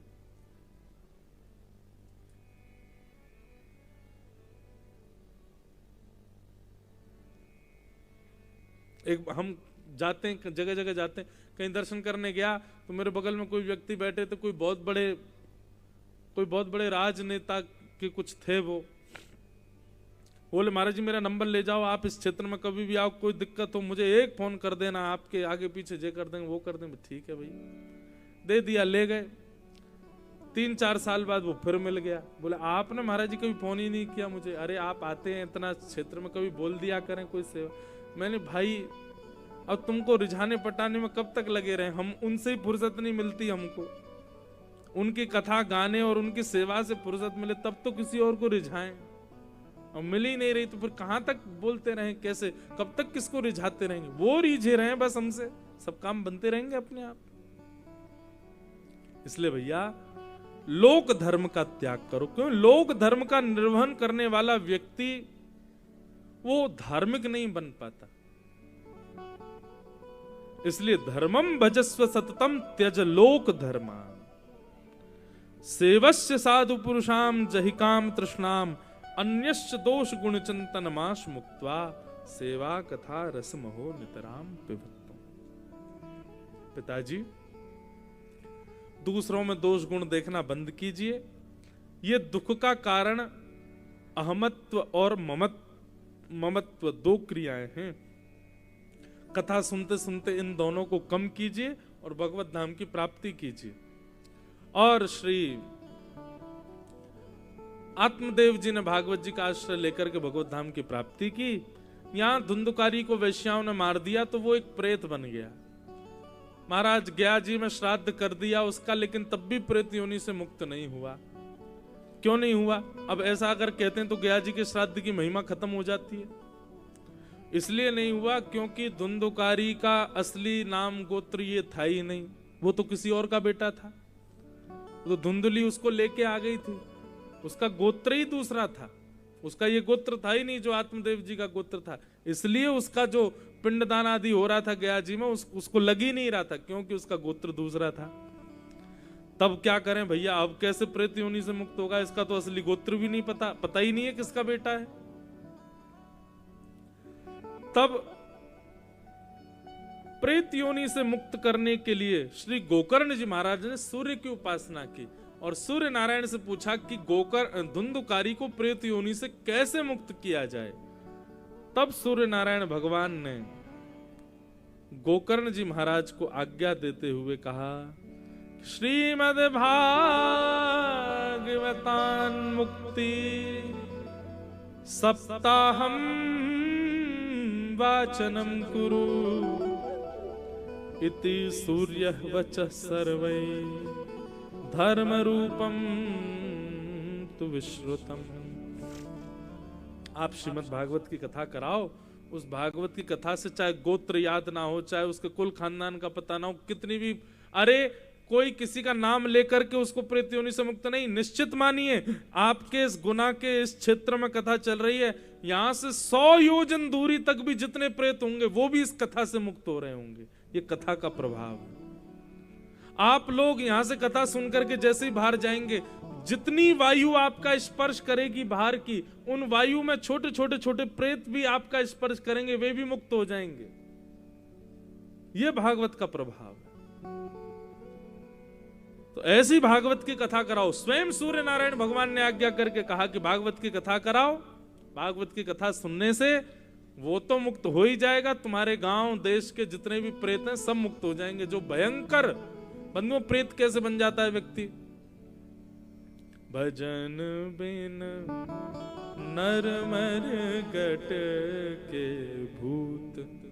जो व्यक्ति भजन नहीं करता, कथा नहीं सुनता, कभी भगवान को प्रणाम नहीं करता, संतों को वंदन नहीं करता, एक बार भी अपने जीवन में कभी तिलक माथे पर नहीं लगाता, कंठी माला गले में नहीं पहनता, ऐसे व्यक्ति के जब प्राण निकल जाते हैं वही भूत बन जाता है फिर।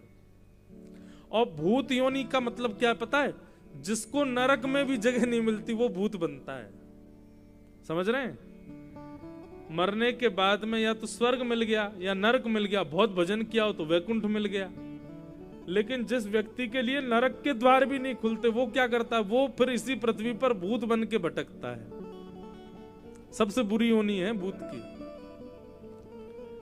ऐसे भूत प्रेतों को भी भागवत की कथा सुना दी जाए और जिस क्षेत्र में कथा हो जाए, 100 योजन दूर तक भी जितने प्रेत होंगे, जो किसी वृक्ष पर बैठे हों, कहीं पर गड़े हुए हों, कुछ भी किसी भी स्थिति में हों, भागवत की कथा की ध्वनि जैसे ही वहां तक पहुंचेगी, या भागवत कथा सुनने वाले श्रोता भी यदि उस मार्ग से निकल गए, निश्चित है वो मुक्त हो जाएंगे। तब भागवत की कथा हुई। 7 दिन की कथा सुनकर के धुंधुकारी जो प्रेत बन गया था, वो शंख चक्र गदा पद्म धारण करके दिव्य रूप में प्रकट हो गया। स्वर्ग से विमान उसको लेने के लिए आया।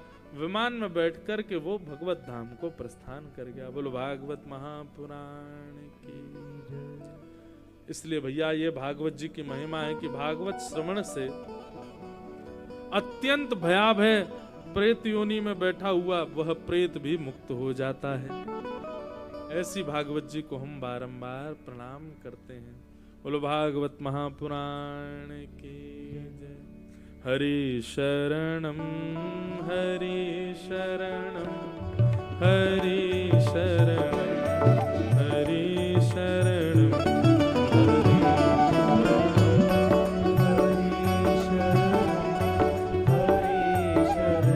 करताल बजा के गाओ।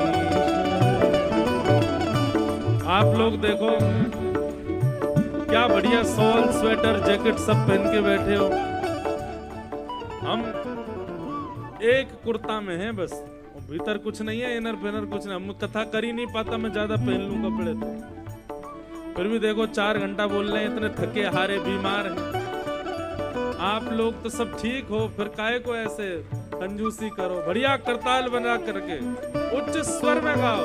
हरि शरणम हरि शरणम हरि शरणम हरि शरणम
भुजा उठा के बोलो हरि बोल हरि बोल हरि बोल राम बोल कृष्ण बोल गोपाल बोल हरि बोल हरि बोल हरि बोल हरि बोल हरि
अनंत बलवंत श्री टेकरी हनुमान जी महाराज की।